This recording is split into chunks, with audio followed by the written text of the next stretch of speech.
Oke, halo teman-teman, balik lagi. Kita hari ini akan ngebahas sebuah artikel ya yang berjudul Identitas Keindonesiaan dan Aktualisasi Pancasila bagi Generasi Milenial di Era Digital. Nah, di video ini aku bagi jadi dua bagian. Yang pertama review singkat tentang isi artikel ini tentang apa sih gitu. Dan yang bagian kedua itu tentang komentar saya terhadap isi artikel ini. Oke, kita lanjut. Jadi gini, artikel ini ngajak kita ngeliat Indonesia itu bukan cuma negara yang jadi gitu aja, tapi lahir dari perjalanan yang panjang. Dan yang bikin menarik, perjalanan itu dipimpin oleh anak muda loh, dari masa pergerakan nasional, organisasi-organisasi di awal, sampai Sumpah Pemuda, semuanya dijalankan oleh generasi muda yang penuh idealisme dan juga energi ya. Jadi anak-anaknya masih semangat-semangat tuh. Nah, menurut Yudi Latif, kemudaan itu bukan cuma soal umur, tapi soal cara pandang. Berani cuek sama keadaan, punya imajinasi tentang masa depan yang lebih gemilang, dan nggak gampang pasrah sama keadaan yang sekarang dijalanin. Isi utama dari artikel ini tuh tentang tantangan generasi muda sekarang. Nah, generasi kita di sekarang ini hidup di dunia yang tantangannya jauh banget perbedaannya dari zaman dulu. Dimana sekarang kita menghadapi era post-truth, dimana opini lebih kuat daripada fakta. Kita sering lihat ya kasus-kasus di mana opini masyarakat ini bisa menggiring banyak hal mengalahkan fakta yang ada di lapangan. Terus juga kita menghadapi otomatisasi pekerjaan, banyak kerjaan yang akhirnya diganti dengan mesin. Kita menghadapi juga migrasi global di mana arus informasi dan manusianya yang jadi makin bebas dan makin luas. Ada juga kripto ekonomi di mana aktor baru yang susah didefinisikan. Batas negara juga semakin kabur di era sekarang. Nah, dalam kondisi yang kayak gini, generasi muda bisa aja kehilangan semangat, jadi kayak kurang tertarik sama urusan kebangsaan gitu deh.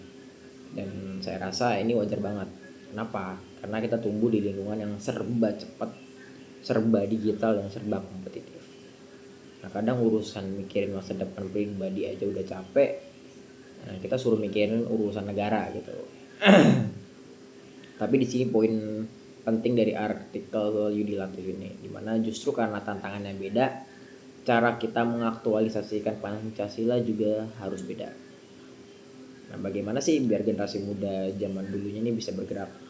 Yudi Latif mengingetin kita bahwa dulu generasi muda Indonesia itu punya satu kekuatan, yaitu pendidikan dan organisasi. Mereka belajar dari dunia kayak Jepang, China, Turki, dan kemudian mentransformasikan apa yang mereka lihat jadi gagasan tentang Indonesia yang merdeka.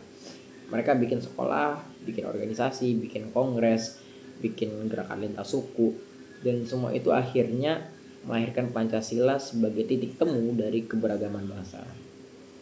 Nah, bagaimana generasi kita bisa mengaktualisasikan Pancasila? Di sini artikelnya ngebahas sesuatu yang menarik banget. Yudi Latif bilang ada 3 pintu yang bisa kita pakai untuk menghidupkan Pancasila di era digital. Yang pertama, pintu titik temu, yaitu pengalaman sosial langsung.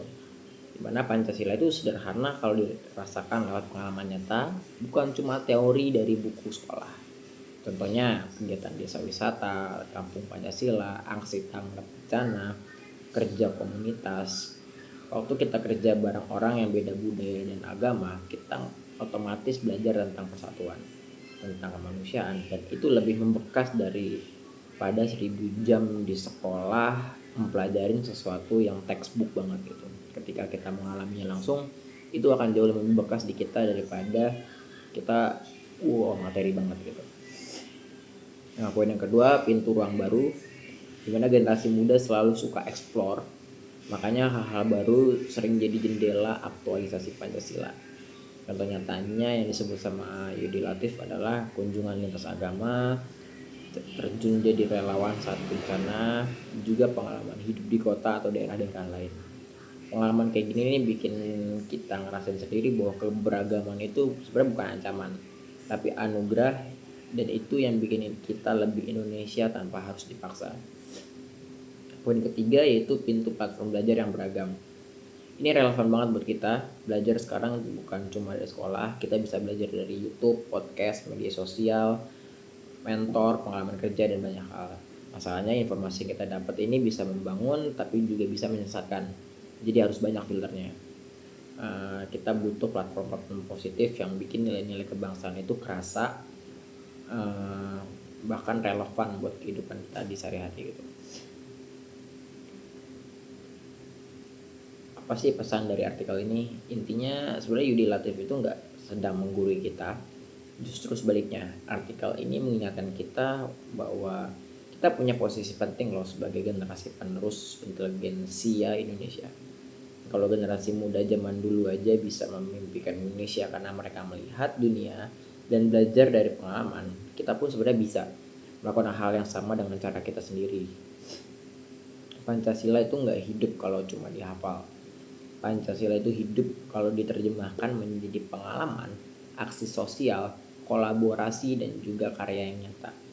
Jadi tugas kita sebagai generasi digital itu bukan sekedar melanjutkan apa yang ada, tapi juga membayangkan ulang Indonesia dengan cara yang lebih relevan, kreatif, dan tetap berakar pada nilai-nilai kebangsaan. Kalau menurut kalian pembahasan kayak gini menarik, yuk diskusi di kolom komentar kira-kira bagian mana dari Pancasila yang menurut kalian paling relevan nih buat kehidupan anak muda sekarang. Ditunggu ya diskusinya. See you.